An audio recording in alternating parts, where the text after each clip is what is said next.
Hi everyone, my name is Shivangi Tiwari. So during my placements, I cracked 13 plus job offers from companies like TCS, Infosys, Wipro, Accenture, etc. And trust me, it's not that difficult. So in today's video, I'm going to tell you a proper roadmap that how you can crack not one or two job offers, in fact multiple such job offers from different companies and MNCs as I was able to crack during my placements. So make sure you stay till the end. But before we start the video, make sure to hit that like button. So video को मैंने 5 sections में divide किया है. In the first section, we will be discussing about the pre-preparation strategy, in which we'll be talking about the resume making and project part. In the second section, we will be discussing about the important topics that you have to prepare for your written exams and your interview, and what resources you should follow to prepare. Then in the third section, we will be discussing that what you have to do 1 month before your exam or 1.5 months before your exam, or either written exam or your interview. In the fourth section, we will be discussing about the interview process and how you have to prepare for that. And in the last section, it will be about your post preparation strategy or post interview strategy. So make sure you are there with me till the end of the video if you are also targeting to crack any of such MNCs. तो यार जैसे ही हमारा 4th semester cross होता है, हमारे दिमाग में job की टेंशन स्टार्ट हो जाती है कि पहला तो सेल्फ डाउट कि जॉब लगेगी कि नहीं लगेगी, कब लगेगी, कैसे प्रिपेयर करना है, बहुत सारे क्वेश्चंस दिमाग में होते हैं और बहुत सारा सेल्फ डाउट होता है. फिर तुम फाइनल सेमेस्टर की अपनी बात करो तो वो जो होता है ना, जो तुम्हारा 8th सेमेस्टर होता है, उसमें जनरली कंपनीज अपनी ट्रेनिंग करवाती हैं, तो वो तुम इग्नोर कर दो. तो आइडियली कैंपस प्रिपरेशन के लिए, कैंपस प्लेसमेंट प्रिपरेशन के लिए तुम्हारे पास 3 महीने का टाइम होता है. तुम्हारा 5th सेमेस्टर, 6th सेमेस्टर और 7th सेमेस्टर. अब जो तुम्हारा 6th सेमेस्टर होता है, उसमें तुम्हारे कंपनी के रजिस्ट्रेशंस स्टार्ट हो जाते हैं. सो तुम्हारे लिए प्रिपरेशन का टाइम कितना बचा? 1 सेमेस्टर का आइडिया से. 1 सेमेस्टर 2 सेमेस्टर समझ लो, 5th और 6th सेमेस्टर. अब प्री प्रिपरेशन का मतलब ये होता है कि तुमको एट द राइट टाइम पता होना चाहिए कि तुम्हें कौन कौन से एग्जाम के लिए अपीयर करना है, उन एग्जाम का रजिस्ट्रेशन कब से स्टार्ट होगा, रजिस्ट्रेशन के लिए तुम्हें कौन कौन से डॉक्यूमेंट्स की रिक्वायरमेंट होंगी, देन वो एग्जाम्स का टेंटेटिव डेट कब होता है, टेंटेटिव मंथ कब होता है कि वो एग्ज़ाम कब कंडक्ट होता है, उसका पेपर पैटर्न किस तरीके से होता है, किस टाइप के क्वेश्चंस तुमसे पूछे जाएंगे उस एग्ज़ाम में. ये सारी चीज़ों की तुमको प्रॉपर नॉलेज होनी चाहिए इन योर 5th सेमेस्टर. अब अगर आप अपने फर्स्ट ईयर में हो तो आपके पास अभी इनफ टाइम है. So let me tell you कि ये जो कंपनीज होती हैं, इनका जनरली एक एलिजिबिलिटी क्राइटेरिया होता है. अगर आप उसको फुलफिल करते हो तभी आप इन कंपनी के रिटन एग्जाम में बैठ सकते हो. वो एलिजिबिलिटी क्राइटेरिया क्या होता है?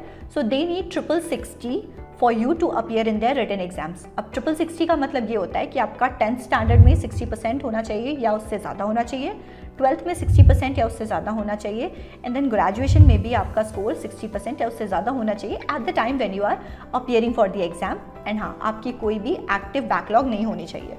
अगर आपकी बैकलॉग थी तो उससे कोई फ़र्क नहीं पड़ता, आपको उसको क्लियर कर लेना है before appearing for the exam.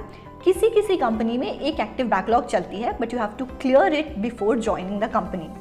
And in case you are not in your first year और सेकेंड ईयर, आप अपने 3rd ईयर या आप अपने फाइनल ईयर में हो एंड आपका स्कोर 60% से कम है and somehow you are not able to sit for these companies, then don't worry. इसके अलावा कंपनीज ऑन कैंपस के अलावा बहुत सारी कंपनीज ऑफ कैंपस और पूल कैंपस ड्राइव्स में ये एलिजिबिलिटी क्राइटेरिया नहीं रखती हैं. एंड दूसरा, आप काफ़ी सारे ऐसे जो रिक्रूटमेंट के एग्जाम्स होते हैं वो आप दे सकते हो, जैसे एमकैट, ई-लिटमस या कोक्यूब्स. तो उस एग्ज़ाम के थ्रू भी आप इजीली ये MNCs को टारगेट कर सकते हो, आप इजीली इन MNCs के इंटरव्यूज़ को क्रैक कर सकते हो. प्रोसेस सेम होता है, आपको रिटन और इंटरव्यू देना ही पड़ेगा, बट वो एलिजिबिलिटी क्राइटेरिया वाला पार्ट यहाँ से हट जाता है. नेक्स्ट चीज़ जो प्री प्रिपरेशन का एक इंपॉर्टेंट पार्ट है वो है आपका रिज्यूमे. अब क्योंकि इन एग्ज़ाम्स के लिए जनरली हर ब्रांच वाले बच्चे बैठते हैं, चाहे वो सिविल के हों, मैकेनिकल के हों, CS के हों, IT के हों, समटाइम्स BSc IT और MSc IT के बच्चे, MCA वाले बच्चे और MTech वाले बच्चे भी अपेयर करते हैं. तो जो फर्स्ट स्टेज होता है उसमें आपका रिज्यूमे इतना ज़्यादा इंपॉर्टेंट रोल प्ले नहीं करता है, क्योंकि आपका जो स्क्रीनिंग क्राइटेरिया होता है वो रिटन एग्जाम होता है. बट इंटरव्यू में आपका रिज्यूमे बहुत इंपॉर्टेंट रोल प्ले करता है. आपका इंटरव्यू जनरली आपके रिज्यूमे के अराउंड ही होता है. सो अपने रिज्यूमे को स्ट्रॉन्ग बनाने के लिए अगर आप CS बैकग्राउंड से हो तब तो आप डेफिनेटली स्किल्स मेंशन करोगे, जिसमें एक प्रोग्रामिंग लैंग्वेज होगी, डेटा स्ट्रक्चर एल्गोरिथम हो सकता है, और कंप्यूटर के सब्जेक्ट्स हो सकते हैं, बट इवन अगर आप कंप्यूटर साइंस या आईटी बैकग्राउंड के नहीं हो, still you make sure you focus on at least one programming language और उसको अपने रिज्यूमे में मेंशन करो। एंड साथ साथ कोई भी एक तुम्हारा कोर सब्जेक्ट जो तुम्हारी स्ट्रेंथ है उसको तुम मेंशन कर सकते हो। अब रिज्यूमे के फॉर्मेट की बात करूँ तो सबसे पहले आता है आपका पर्सनल डिटेल्स, जिसमें आपका नेम और आपकी ईमेल आईडी और आपका कॉन्टैक्ट नंबर होता है। देन आता है आपका एजुकेशनल बैकग्राउंड। अब एजुकेशनल बैकग्राउंड आपका लेटेस्ट से लिखा जाता है, सबसे ऊपर आपकी टॉप की डिग्री होती है, उसके बाद बाकी सारी डिटेल्स मेंशन की जाती हैं एजुकेशनल बैकग्राउंड में। देन आपका आता है किस टूल्स पर आपको कमांड है, जैसे किसी को MS Excel, PowerPoint, SQL, जो भी टूल्स आती हैं आप वो मेंशन कर सकते हो। देन योर स्किल्स, कि कौन कौन सी स्किल्स आपको आती हैं, जिसमें एज आई सेड कि अगर आपको प्रोग्रामिंग लैंग्वेज आती है तो आप वो लिखिए, make sure you write one. And then कोई भी कंप्यूटर के subjects, because you are appearing for software based companies, तो वो लिख सकते हो। और उसके अलावा आप अपना कोई भी कोर सब्जेक्ट मेंशन कर सकते हो। अब एक बार आपका स्किल हो जाता है, नेक्स्ट सेक्शन आपका आता है कि आपके पोर्टफोलियो का लिंक गिटहब का या हैकर रैंक या leet code chef, code forces, जो भी जहाँ पर भी आप अपने क्वेश्चन सॉल्व कर रहे हो कोडिंग के, आप वो लिंक मेंशन कर सकते हो। And yes, one important section is your project. Project में आप अपने दोनों मेजर और माइनर प्रोजेक्ट्स मेंशन करोगे, एक लाइन में brief about the project and then छोटा सा description about your role in the project, what tech stack did you use and how did you implement the project, उसको properly mention करना है। अब देखो, एक बार तुम सीनियर पोजीशन पे पहुंच जाते हो तो वो सेक्शन जो तुम्हारा होता है वो एक्सपीरियंस का सेक्शन होता है, but now that you have no experience, here you will be mentioning your project, so make sure you mention your project properly and you describe about it properly in short words. Last में आता है आपका achievements, मतलब जो भी आपने achieve किया है वो आप मेंशन कर सकते हो, कोई भी अवार्ड्स या अचीवमेंट्स का सेक्शन होता है वो आप मेंशन कर सकते हो। अब देखो, जो फोटो वाला पार्ट है वो आप लगा भी सकते हो, नहीं भी लगा सकते हो, कोई इतना इंपॉर्टेंट नहीं होता है। एंड येस, हॉबीज कोई ज़रूरत नहीं है मेंशन करने की, no one cares. Now video में आगे बढ़ने से पहले I have a good news to share with you all.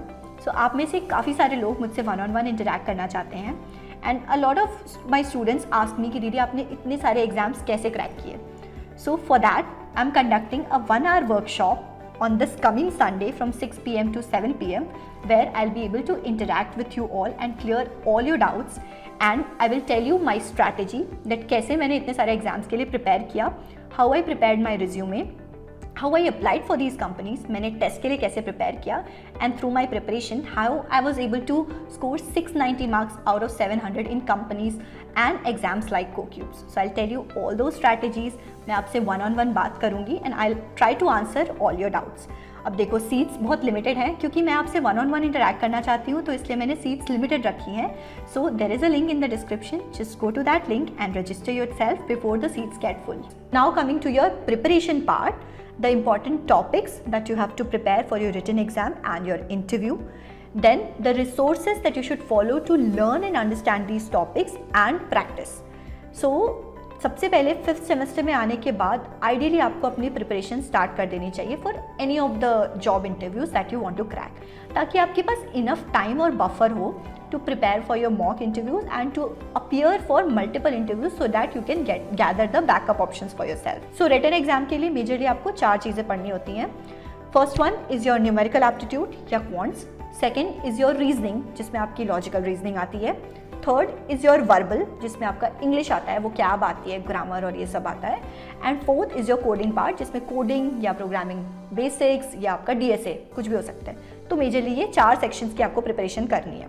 You can start with quants, क्योंकि वो 6 to 8 तक की ही क्वांटिटेटिव एप्टीट्यूड होता है, 6 to 8 तक की मैथ्स होती है, so it's not that difficult. So आप क्वांट्स से स्टार्ट कर सकते हैं एंड पैरेलली आप अपनी रीजनिंग और वर्बल की प्रिपरेशन कर सकते हैं। अब क्वांट्स में इंपॉर्टेंट टॉपिक की बात करें तो you have to prepare with number system, sequences and series. Then आप स्टेटिस्टिक्स पर फोकस करोगे, speed, time and distance. Then data interpretation is very important part, जिसमें आपका टेबल और चार्ट्स वाले क्वेश्चंस आते हैं।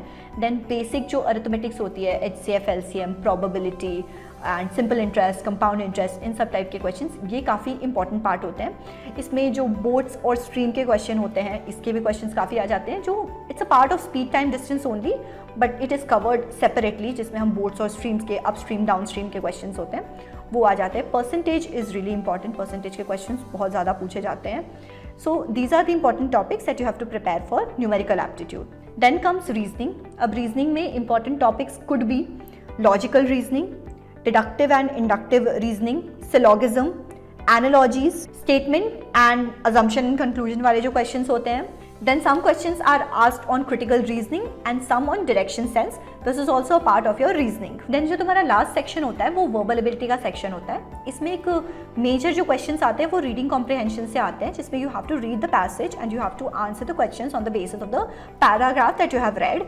इसके अलावा there are some questions related to spotting the error.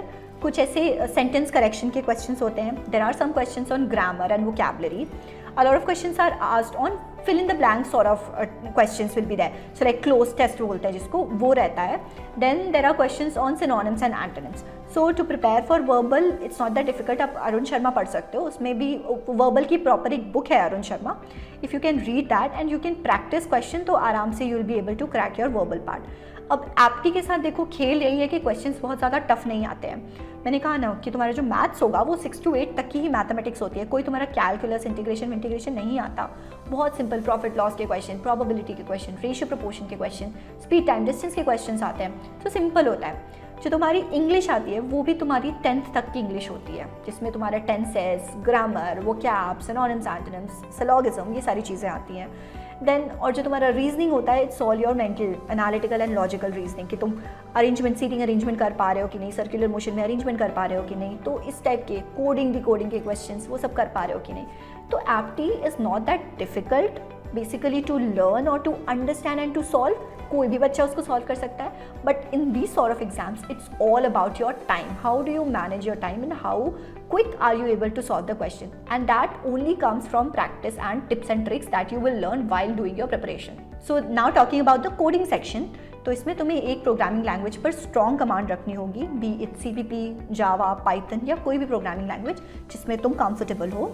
And then you should be knowing properly about the syntax, semantics, data types, operators, about the loops, about the functions of that particular language, and you should be able to write small questions or solve small questions and build small logics and answer questions based on the logics. तो अगर आपको reverse way में भी पूछा जाए कि कोई आपको प्रोग्राम दिया हुआ है एंड देन आपको उसका आउटपुट पूछा जाए, you should be able to do that. And या आपको कोई क्वेश्चन लिखा हुआ है एंड आपको उसका प्रोग्राम लिखना है, that also you should be able to do. तो ये कोई से बेसिक लेवल ऑफ कोडिंग जिसको कह सकते हैं, you should be doing that and you should be hands on with it. Then basic level की आप में प्रॉब्लम सॉल्विंग स्किल होनी चाहिए. To prepare for your problem solving skills you should practise your arrays, string, link list, trees, graphs. So इन सब के questions बहुत ज़्यादा नहीं आते हैं, बट येस थोड़े बहुत क्वेश्चंस आपको आने चाहिए. एरे, लिंक लिस्ट, ट्रीज़ के क्वेश्चंस एटलीस्ट आप सॉल्व कर पाएँ. अब बुक्स की बात करें तो मुझे पर्सनली बुक से पढ़ना पसंद है. बहुत सारे लोग ऑनलाइन पढ़ना प्रेफर करते हैं. It's definitely your choice. But या अगर आप बुक से पढ़ना चाहते हो तो Arun Sharma is a very good book. मैंने 3 सेक्शंस जो हैं अपने न्यूमेरिकल की अलग अरुण शर्मा की बुक आती है वो ले ली थी, वर्बल के लिए अलग बुक ले ली थी और रीजनिंग के लिए अलग बुक ले ली थी. So I used to solve that book. उसमें कॉन्सेप्ट बहुत अच्छे से एक्सप्लेन किया गया है. So to understand and read your quants and aptitude part I was relying on Arun Sharma. अच्छी बुक है, आप भी पढ़ सकते हो. अदरवाइज आप RD शर्मा से क्वेश्चन सॉल्व कर सकते हो. RD शर्मा में भी कॉन्सेप्ट को बहुत अच्छे से एक्सप्लेन किया गया है. देन एक बार आपका ये प्रिपरेशन वाला पार्ट जब हो जाएगा, when it comes to practicing, तो मैं प्रैक्टिस ऐसे पहले सेक्शनल पार्ट्स में करती थी. तो सेक्शनल पार्ट में जैसे मैंने स्पीड टाइम डिस्टेंस पढ़ा, जैसे मैंने रेशियो एंड प्रोपोर्शन पढ़ा, प्रोबेबिलिटी पढ़ा, तो उसके मैं सेक्शनल क्वेश्चन सॉल्व किया करती थी on platforms like IndiaBix and Hitbullseye. And then further मैं फुल लेंथ के मॉक इंटरव्यूज़ लगाया करती थी. एंड कोडिंग की बात करूँ तो मैंने CPP, तो मैंने से जो भी क्लासरूम की जो बुक थी, वही बुक का नाम एग्जैक्टली मुझे याद नहीं है, उसी से पढ़ी थी. पाइथन के लिए मैंने लाइब्रेरी से अलग रीमा थरेजा की बुक ली थी, क्योंकि मुझे पाइथन कंपैरेटिवली सिंपल लगता था, तो मैं पाइथन में ही कोड करती थी. So now once this resource part is done, you are done with your written का preparation, then comes your mock interview. अब एग्ज़ाम के 1 महीने पहले, which I said ना, आपके the section in which we were about to discuss what you have to exactly do 1 or 1.5 months before your exam. So उस time पे don't learn anything new, कुछ नया सीखने की कोई ज़रूरत नहीं है. That is the time when you have to prepare for your mock interviews. तो अब तुम 1 महीने सिर्फ मॉक इंटरव्यू दो. I use to do the same. मैंने लिटरली 1 महीने सिर्फ दिन में 1 मॉक इंटरव्यू दिया करती थी, या कभी कभी 2 मॉक इंटरव्यू दिया करती थी. After giving the mock interview जब रिजल्ट आ जाता था तो I use to analyse the result कि मैंने कहाँ गलती करी, मैंने क्या बेटर किया किया होता तो थोड़ा जल्दी सॉल्व कर लिया होता, कैसे मैं क्वेश्चन मिस आउट नहीं करती, कैसे मैं अपनी स्पीड इंप्रूव कर सकती हूँ, एंड देन जो भी मैं क्वेश्चंस गलत करती थी I used to note them down. So या मॉक इंटरव्यू से मुझे अपने रिटन एग्जाम और इंटरव्यू दोनों में ही काफ़ी ज़्यादा हेल्प मिली थी। अब एक बार आपकी सॉलिड प्रिपरेशन हो जाती है तो then comes your registration part. अब कंपनी का जो रजिस्ट्रेशन है वो 1-2 महीने तक चलता रहता है, तो क्योंकि हमें हैबिट नहीं होती है तो एक नई हैबिट हमें इनकलकेट करनी पड़ती है ईमेल पढ़ने की। तो सुबह उठ के और रात को सोने से पहले एक हैबिट बना लो कि तुम्हें अपना मेल पढ़ना है, मेल चेक करना है कि कब किस कंपनी का रजिस्ट्रेशन का डेट क्लोजर है, कब अप्लाई करना है, एंड देन अप्लाई करने के बाद भी once you click on that link of apply, उसके बाद तुम्हारा वेरीफाई द ईमेल का मेल आता है, you have to verify your email, then you have to reset your password. एक भी ईमेल मिस आउट मत करना, वरना फिर तुम्हारे फाइनल एग्जाम का लिंक नहीं आएगा, फिर तुम परेशान होते रह जाओगे। क्योंकि देखो पॉइंट ऑफ कॉन्टैक्ट कोई रहता नहीं है, एक टीपीओ होता है जिससे तुम बोल सकते हो, अगर वो आंसर नहीं करते तो हमारे पास ऐसे कोई होता नहीं, हम डायरेक्टली कंपनी के एचआर से तो बात कर नहीं पाते, हमें टीपीओ के थ्रू कॉन्टैक्ट करना है। तो मेक श्योर कि जब जिस स्टेप पर जिस टाइम पर तुम्हें जिस चीज़ के लिए एक्टिव होना है, अप्लाई करना है, make sure you are doing that. अब जो तुम्हारा रिटन एग्जाम होता है उसके 1-2 दिन पहले तुमको एग्जाम का लिंक आ जाता है। At the time when you get the exam link you have to do a system check कि तुम्हारा सिस्टम वो एग्जाम को कंडक्ट करने के लिए कंपैटिबल है कि नहीं है, तुम्हारे घर में या जहाँ पर भी तुम एग्जाम दे रहे हो वहाँ पर प्रॉपर वाईफाई कनेक्शन है कि नहीं है, और अगर नहीं है तो पहले से प्रिपेयर्ड रहो। अगर किसी दोस्त के या रिलेटिव के घर जाना है तो तुम पहले से प्रिपेयर्ड रहो उसके लिए। Once your written is done, उसके 1 से 2 हफ्ते में तुम्हारा इंटरव्यू कॉल आ जाएगा। अब इंटरव्यू जनरली ये कंपनी सिर्फ एक इंटरव्यू कराती हैं, बट कुछ कंपनीज का 2 राउंड भी होता है। तो जिनमें 1 राउंड होता है उसमें तो एक ही राउंड में तुम्हारा एचआर, टीआर और एमआर तीनों राउंड हो जाता है। बट जिन कंपनीज में 2 राउंड्स होते हैं उसमें जो फर्स्ट राउंड होता है तुम्हारा वो टेक्निकल राउंड होता है, और बाकी जो 2 राउंड्स होते हैं वो एचआर और एमआर का राउंड होता है। तो अब तुम्हारे टेक्निकल इंटरव्यू में मेक श्योर कि तुम्हारा जो कुछ भी रिज्यूमे में मेंशन है you should B thorough with it. Resume में जो भी स्किल्स और टूल्स तुमने मेंशन करी हैं उसके इन एंड अराउंड जितने भी क्वेश्चंस बन सकते हैं तुम अपने एंड से वो सब कुछ प्रैक्टिस करो। प्रैक्टिस के लिए I told you can go on interview bit, you can prepare on GFG, कहीं पर भी पढ़ सकते हो, लेकिन मेक श्योर तुम अपने रिज्यूमे में जो कुछ भी मेंशन कर रहे हो उसके क्वेश्चंस को तुम आंसर कर पाओ। अपने प्रोजेक्ट के बारे में तुमको अच्छे से पता होना चाहिए कि तुमने क्या रोल प्ले किया प्रोजेक्ट में, क्या टेक स्टैक यूज़ किया, किस तरीके से प्रोजेक्ट बनाया, वो सारी चीज़ें। तो बेसिकली तुम्हारे इंटरव्यू में जो क्वेश्चंस पूछे जाते हैं वो DBMS, oops, computer network, operating system और SQL के क्वेश्चंस होते हैं, एंड देन साथ क्वेश्चंस होते हैं तुम्हारे प्रोजेक्ट पे। देन जो HR और MR राउंड होता है उसमें बेसिकली चेक करते हैं कि तुम कंपनी के लिए बिहेवियरली फिट हो कि नहीं, कल्चरली फिट हो कि नहीं, तो उसमें वो कुछ बिहेवियर लेवल के क्वेश्चंस पूछते हैं जैसे। देन एक बार ही तुम्हारा इंटरव्यू हो जाता है, उसके 1 या 2 महीने बाद तुमको ऑफर लेटर रिसीव होता है। कभी कभी ये प्रोसेस 3 महीने तक भी चलता है, तुम्हें 3 महीने बाद भी ऑफर लेटर रिसीव हो सकता है। एंड या these companies generally don't send any rejection mail, तो तुम्हें जनरली सिलेक्शन का ही मेल आएगा। अब एक बार ही तुम्हारा इंटरव्यू हो जाता है अच्छे से, तुम सेलेक्ट हो भी जाते हो या नहीं भी होते हो, the next come is your post preparation part. You don't have to stop in just 1 offer. देखो तुमको कंटिन्यूसली रिटन एग्जाम्स देते रहना है, कंटिन्यूसली तुमको इंटरव्यूज़ देते रहना है और कंपनी के लिए अपीयर करते रहना है। 1 टू अपग्रेड योर ऑफर, मतलब अपना पैकेज इंप्रूव करने के लिए, and second to have your backups, multiple backups, so that अगर एक कंपनी अगर अपना ऑफर रिवोक करती है या ऑफर लेटर लेट आता है या फॉर सम रीज़न तुम उनको उनके क्लॉज पसंद नहीं आते, तुम बॉन्ड नहीं साइन करना चाहते या कुछ भी हो सकता है, for that you should have a backup option. And इससे बेस्ट क्या होगा कि तुम्हारे पास जो एक ऑफर है तुम उसको अपग्रेड कर पा रहे हो। So this is how you can also prepare for a job in MNC and crack the interview. जाते जाते मैं आपको वर्कशॉप के बारे में रिमाइंड कराना चाहती हूँ, लिंक डिस्क्रिप्शन में है, so don't forget to click on the link and apply and hurry up because the seats are limited.